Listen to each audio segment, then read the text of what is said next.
All right, everyone, let's get it going. Jeremy, what do you got? A guy who 16 months ago had never played in the major leagues, but now he's been elected to 2 All-Star teams, won the Rookie of the Year award of the American League unanimously, and many people in baseball are saying that he has the potential to be the best ever at his position. Where was he a year and a half ago? That's the thing that makes Evan Longoria in a lot of ways so special. I mean, he really did come out of nowhere in a sense. Not only was he not drafted out of high school, not only was he not recruited by a single Division I baseball program, he was barely recruited by Division III, which doesn't award scholarships. What changed for him? Well, he'll tell you the most important thing that changed for him was his mental maturation.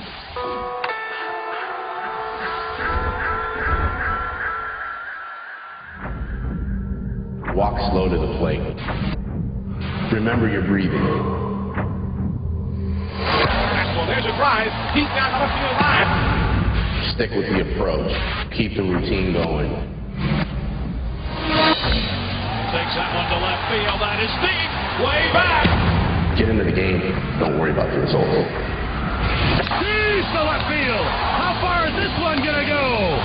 Evan Longoria with a monster blast.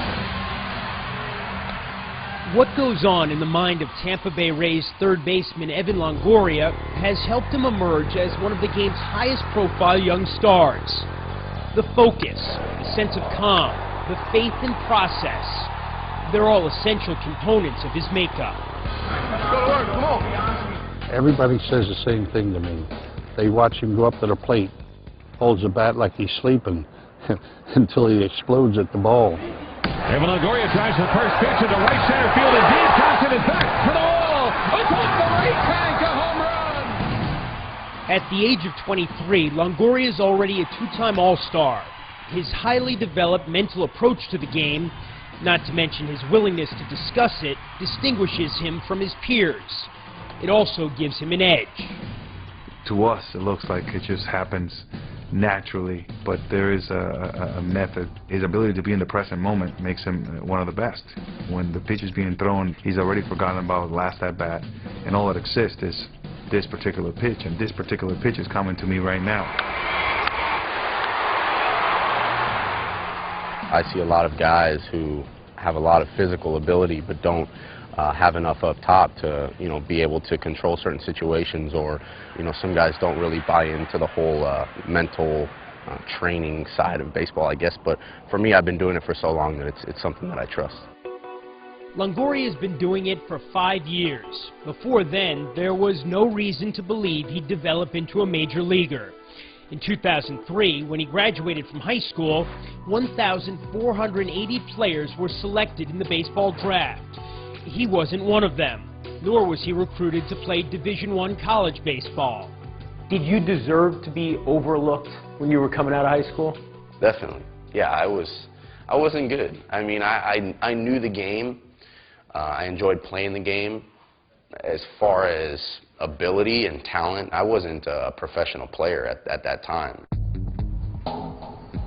To continue to play the game, Longoria enrolled at Rio Hondo, a junior college just a few miles from his hometown in Southern California. After hitting .430, Longoria transferred to Division I Long Beach State. There he was introduced to the theories of Ken Ravizza, a professor of kinesiology and author of several books on sports psychology. The essence is the idea of learning to be comfortable being uncomfortable, and having something to go to when the garbage hits the fan, because the garbage will hit the fan, and let's be ready for it. More than anything else, Ravizza preaches the gospel of mental preparation and structure. He teaches players to recognize failure as an unavoidable part of the game, and how not to dwell on it. In the last 2 decades, he's been a paid advisor to several college and major league teams. At Long Beach State, his most apt pupils included Longoria and his teammate Troy Tulowitzki, now in his 3rd season with the Colorado Rockies. Ken Ravizza, he's done a lot of good things for me and Evan.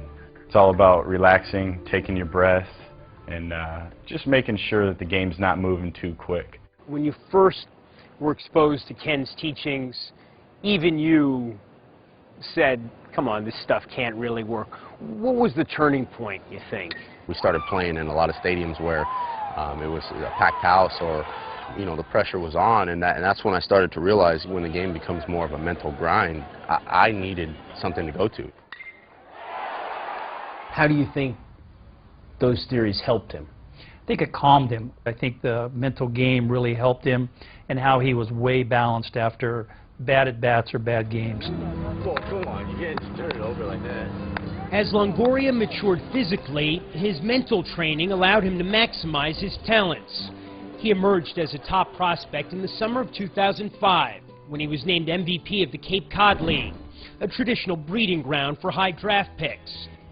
In the 2006 draft, 3 years after failing to be selected at all, Longoria was the 3rd overall pick.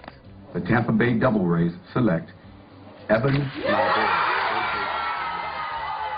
How did he get so much better so quickly? I think his openness, that it didn't come easy, that he went through the rejection, and he was willing to take the risk to grow versus playing it safe all the time. Longoria's mental maturity helped convince the Rays that he could be the cornerstone of the franchise. Just 6 games into his major league career, they signed him to a 9-year contract worth up to $44.5 million. Coincidentally, Longoria had found another true believer in Rays manager Joe Maddon, a longtime proponent of the Revisa method. What Ken does is it's an attempt to make you think in a different or more clear way, controlling the controllable aspects of playing this game. Every time I see Evan, it's hello, and what do you got for me today, Ken? When you're putting on the batting gloves, put on the batting gloves. When you step into the box, be in the box. Be where you need to be when you need to be there. Swing and rocketed into left center field. That's going to roll all the way to the warning track. There is a zen-like quality to Longoria's focusing techniques. Ken talks a lot about the focal point.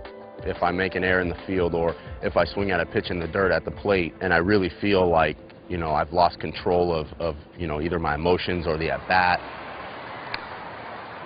that's when I step out. I always look at the left field foul pole, at the top of the left field foul pole. Just wherever you are, just yeah, just because I know there's always going to be a top of the left field foul pole. So. And it works for you. It works for me. Even when he's not in the lineup, Longoria follows a mental routine. He'll slide on his batting gloves and imagine himself at bat. When he is playing, rituals help him relax and focus. But let's say, for example, here comes his pitch, he fouls it off. He will step out of the box, he'll undo his gloves, release that pitch, grips the gloves back on, steps in the box, and he's back. Where do you draw the line between what you think is superstition, what is habit, and what is really about focusing? There are so many weird things that us baseball players do that it would be classified all as superstition. But, I think superstition would be, if my mind was all messed up when I got to the plate if I didn't do that. So. And it's not that? No, it's not that at all. Hey, me and you. Ground ball, come on. Not everyone attributes Longoria's success to his mental focus. There's his work ethic, his bat speed, and another undeniable factor. Your buddies out in California that we spoke to said that they thought it was actually a big moment in your career and development when Eva Longoria became famous. It seemed like everywhere I went, that was the only thing I heard for 2.5, 3 years now. But it kind of got my name out there. Whether it was Eva or Evan, obviously they remember the last name. From what I understand, last year she got you a bottle of champagne when you made the All-Star team. What did she get you this year? Nah, she gave up. She gave up on me.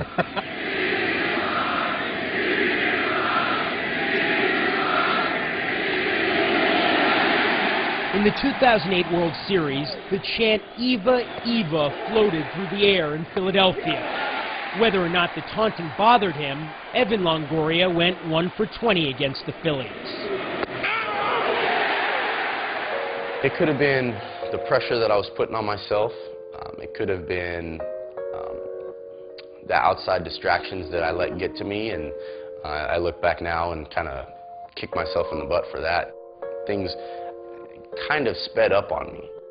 I think that was part of the whole experience for me too, is just learning those feelings. I mean, he gets upset, but he's got some tools that he uses, and he knows that's part of the game. And then this goes back to his background where it didn't come easy. He had to struggle at times. From undrafted and unrecruited to the All-Star game and the World Series. It's been a quick trip for Evan Longoria. Now comes the hard part, maintaining focus. Do you think there will be a day when you don't need a focal point, when you don't need mental exercises that you do? No, I don't think there will be, because as soon as you start believing that in this game, you'll get humbled in a heartbeat. I'll always have that to kind of keep in the back of my mind, and when I need it, use it.